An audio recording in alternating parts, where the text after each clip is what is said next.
एक छोटे से गांव में जहां पुराने रिवाज और लोक कथाओं का बोलबाला था, वहां एक सान पेड़ था जिसे हंसने वाला पेड़ कहते थे। गांव वाले कहते थे कि रात में इस पेड़ से अजीब सी हंसी की आवाज आती है। हमारी कहानी की शुरुआत एक छोटे और एडवेंचरस लड़के रोहन से होती है। रोहन हमेशा से ही हंसने वाले पेड़ के रहस्य को सुलझना चाहता था। एक दिन उसने अपने दोस्तों प्रिया और अमित को रात में पेड़ के पास जाने के लिए मनाया। उनकी माँ बाप ने उन्हें रोका, लेकिन उन्होंने उनकी एक ना सुनी। चांदनी रात में तीनों बच्चे हंसने वाले पेड़ की तरफ बढ़े। जैसे जैसे वे करीब आ रहे थे, हवा में एक अजीब सी ठंडक और खामोशी छा रही थी। अंत में वे पेड़ के पास पहुंच गए। पेड़ की शाखें अजीब तरीके से मुद्दी हुई थीं, जैसे वो उन्हें अपनी बाहों में घसीटने के लिए तैयार हो। एक पल के लिए सब कुछ शांत था। फिर धीरे धीरे एक मधुर लेकिन दरबानी हंसी की आवाज सुनाई देने लगी। पेड़ की शाखें उनकी तरफ बढ़ने लगी, जैसे वो उन्हें पकड़ना चाहती हो। बच्चों की आंखों में डर साफ दिख रहा था। रोहन ने हिम्मत करके अपने हाथ में राखी पुरानी किताब से एक मंत्र पढ़ना शुरू किया। उसके दादा ने उसे सिखाया था कि बुरी शक्तियों को दूर करने के लिए इस मंत्र का उपयोग किया जाता है।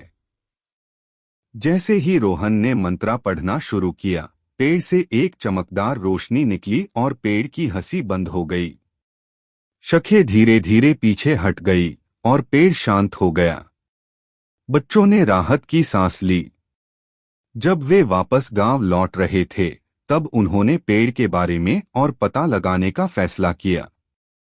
रोहन के दादा ने उन्हें बताया कि एक पुराने समय में एक दुष्ट जादूगर ने पेड़ में अपनी आत्मा कैद कर ली थी और इस मंत्र से ही यूज शांत किया जा सकता है।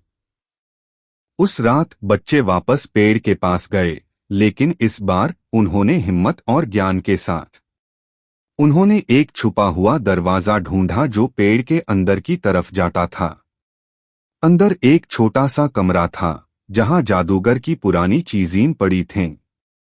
पेड़ के अंदर उन्हें जादूगर की डायरी मिली।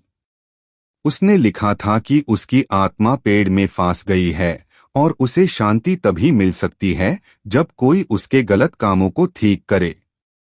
उसने एक पुराना तवीज छुपाया था जिसे तोड़ने से उसकी आत्मा मुक्त हो सकती थी। प्रिया ने हिम्मत करके तवीज को जमीन पर पटका। जैसे ही तवीज टूटा, पेड़ से एक चमकदार रोशनी निकली और जादूगर की आत्मा मुक्त हो गई। पेड़ की हंसी हमेशा के लिए बंद हो गई। सुबह होते ही बच्चे वापस गांव लौट आए, हीरो बनकर। उन्होंने गांव वालों को अपनी कहानी सुनाई और सबने उनकी हिम्मत की तारीफ की।